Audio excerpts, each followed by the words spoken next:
Smoke weed every day. This famous line from the rapper Snoop Dogg struck me as rather odd when I heard it for the first time.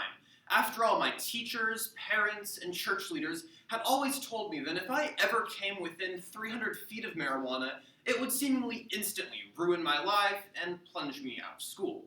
However, perhaps the famous rapper was onto something. The New York Times reported in December of 2020 that across the nation, the push for legalized marijuana appears to be gaining momentum at a rapid pace. After Colorado legalized marijuana after Colorado became the first state in history to fully legalize federal marijuana, it seems as though many states are poised to follow suit as the movement gains ever more momentum. Across the nation, people seem to be opening up to the idea of smoking weed every day. However, many states still currently ban marijuana, and at the federal level, it is still considered an illegal illicit substance. This begs the question, should the federal government legalize marijuana for the consenting adult population? And the answer is absolutely. This is because marijuana legalization would help fix America's broken criminal justice system, it would improve public health rather than harming it, and finally, the voice of the people is overwhelmingly in support of it. Let's start off with the fact that legalizing marijuana would come a long way in fixing America's broken prison system. Business Insider reported on November 13th of 2020 that America currently imprisons almost more people than any other country in the world, with 2.7 million people out of a 320 million population, giving us the biggest incarceration rate of almost the entire first world. This massive prison rate costs America a lot of money every single year. It varies from prison to prison, but oftentimes prisoners can cost up to $50,000 per year to maintain. With 2.7 million people across the country, it's becoming rather clear that America's prison system is costing Americans' pocketbooks quite substantially. Additionally, it's harming America's societies as well. As renowned social critic and psychologist Malcolm Gladwell writes in his book David and Goliath, when massive amounts of people are rounded up and put into prison for often peaceful crimes like weed violations, the truth is our society suffers as a result. When parents are taken out of homes, they leave their kids vulnerable to a variety of awful things. They make them more likely to drop out of school and do a variety of other things that are bad for society. The truth is, our massive prison population is hurting our pocketbooks and deeply damaging our society.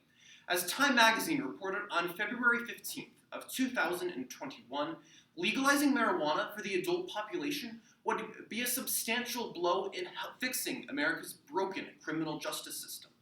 They note that out of that 2.7 million people who are incarcerated, hundreds of thousands of them are currently in jail for peaceful drug charges, the plurality of these regarding weed or marijuana.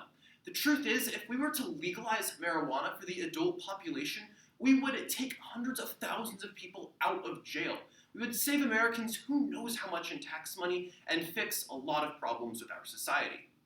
Additionally, the legalization of marijuana, despite what many people say, would improve public health rather than becoming a detriment to it.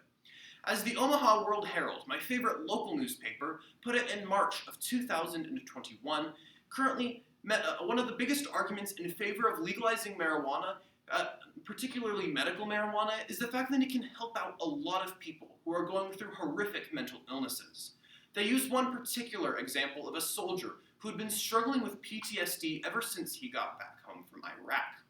He states that when he started taking medicinal marijuana in a district where it was legalized, he noticed a substantial turnaround in his life. He noted that medicinal marijuana, when applied properly and in adequate amounts, can really help a lot of people who are struggling with severe mental illnesses. It's no wonder why WebMD, a renowned medical news site, recommended medicinal marijuana as a way to combat mental health illness across the country. Additionally, it wouldn't be nearly as much of a blow to public health as many people say. As Myers Psychology 2020 edition reported, marijuana actually isn't that addictive when compared to many other substances. It depends from study to study, but usually its addictiveness rate, which is what percentage of people get addicted after taking it for the first time, usually is around 15%, whereas that number is over 20% for alcohol and over 40% for tobacco. The truth is, weed isn't nearly as damaging as its opponents seem to think. It doesn't get people addicted at near the rates of many other legal substances, and it can help people who are struggling with serious mental illnesses. Thus, the legalization of medical marijuana would be a benefit for America's health. It would help so many people who are struggling with mental illnesses, and also, it wouldn't be nearly as bad as many think. However, finally, perhaps the most convincing reason why the federal government has the moral obligation to legalize marijuana on the federal level is because the people overwhelmingly are in support of it. As the Cato Institute, a conservative think tank, reluctantly reported on November 4th of 2020, the 2020 election cycle was a devastating blow for the war on drugs.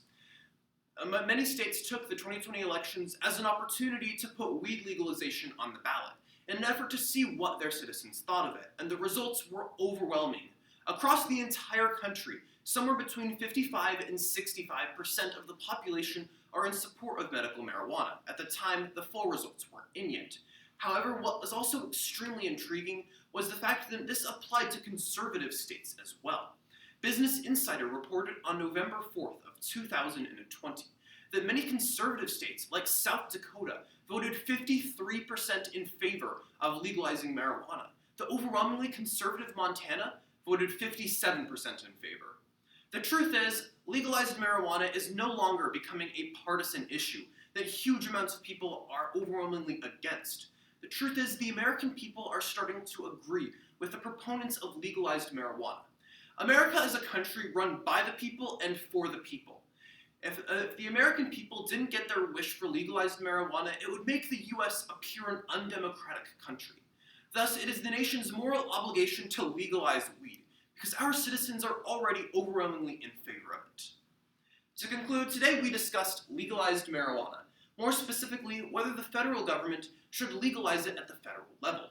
And the answer is yes. This is because it would help fix America's broken criminal justice system. It would improve public health, and finally, the people are overwhelmingly in support of it. When the aforementioned famous rapper said, "Smoke weed every day," he said it back when it was an illicit substance across most of the country.